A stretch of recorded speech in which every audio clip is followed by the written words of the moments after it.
God's creation.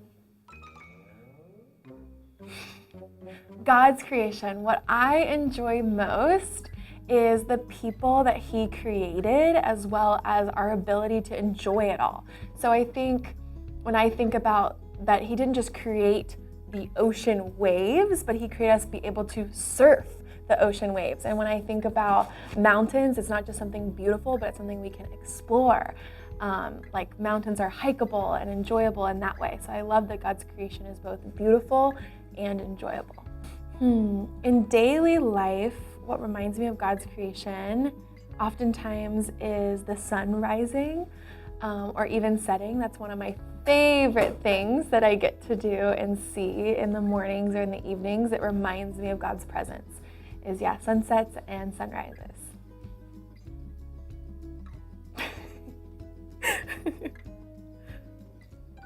Professor Ravi, are you there?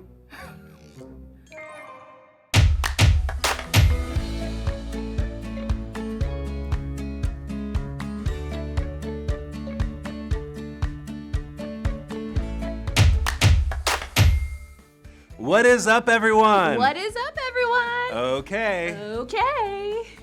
Brittany, what are you doing? Brittany, what are you doing? Are you copying me? Are you copying me? Purple elephant. Purple elephant. Brittany, okay, we gotta stop this. On the count of three. One, two, three, stop. Okay, great. Well, hey, today, Brittany, we're gonna be talking about our lesson today. We could all use some reminders about what sin is and how to avoid it. Are you just not gonna talk? Are you done copying me? At least you're not copying me. At least you're not copying me. Let's move on.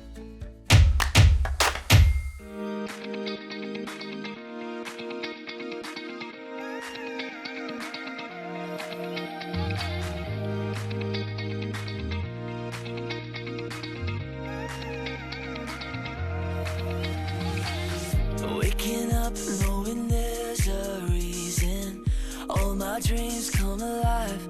Life is for living with you. I've made my decision. You lift me up, fill my eyes with wonder. Forever young in your love. This freedom's untainted. With you, no moment is wasted. See the sun now bursting through the clouds, black and white, turn to color all around. All is new in the Savior I have found. This is living now.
After the great flood, God told Noah and his sons to grow their families and fill the earth.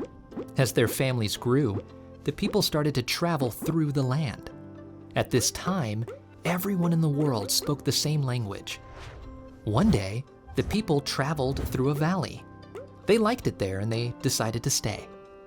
"We don't want to be scattered all over the earth," they said. "Let's build a city and a tower so big that it touches the sky. The tower will make us famous." The people made bricks out of clay and baked them in the fire to make stones. Then they used the stones to start building the tower. They wanted glory for themselves instead of God. But God is greater than anyone. God created people to give glory to Him alone.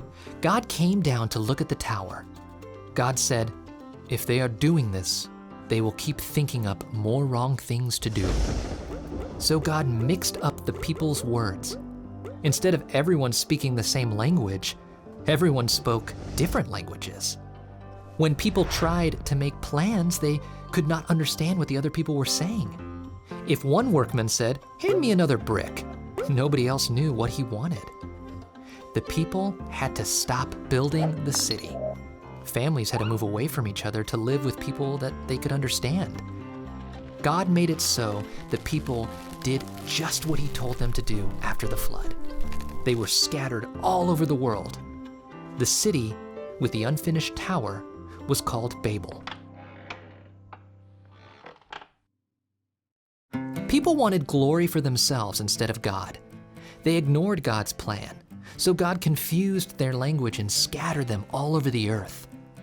One day, Jesus will gather together all of God's people from every tribe and language, and they will worship Him together. Hi everyone, I'm Michael, and today we learned about how people rebelled against God. Do you remember what they wanted to do? They wanted to be famous. They wanted to find a way to reach God when they really needed to recognize that He was bringing someone to come to them. They tried to work together to try and be great, but no one is greater than God. Have you ever done something to try and make yourself look more cool or impressive? I remember when I was in the 4th grade, I was really excited to sing a solo at my church's Christmas performance. All I could think about was how all the eyes were going to be on me. I thought about how my friends would probably think I was going to be cool because I got the solo. I thought about all the applause and positive reactions I might get from people afterwards. Now, a week before the performance, I ended up getting sick and I lost my voice. I was crushed. It took me a long time to recognize it wasn't about the performance or the cool factor or the praise I would get. But I realized that I was taking all the glory away from God. After all, He's the one who gave me a voice to sing to Him in the first place, and I took all the credit. Now, I'm not saying that God made me get sick, but He did help me recognize that when I make it about myself, I can't share the joy, love, and glory of God as well as I would be if I just gave Him the glory.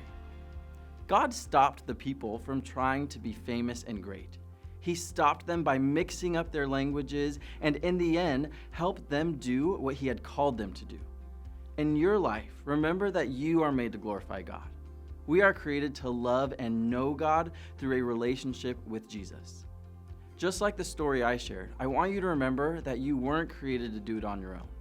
Don't ignore the plan God has for you. Instead, follow Him and He will guide you. We want to be driven by God's glory and not our own. We can do so much more when we listen to God and follow His commandments, more than we could ever do on our own. So, trust in Him and know that He is with you always, and He loves you so much.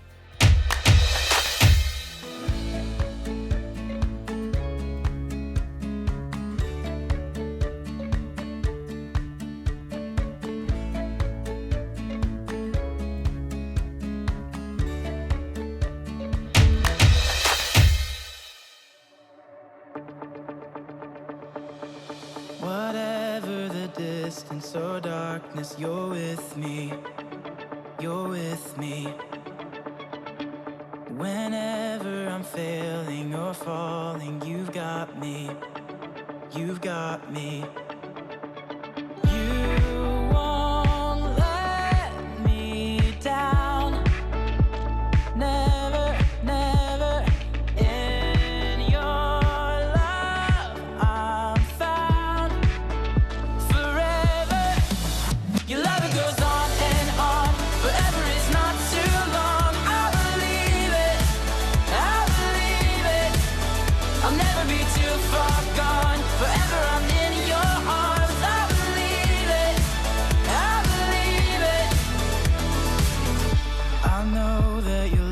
arms, never leaving. You're with me, you're with me.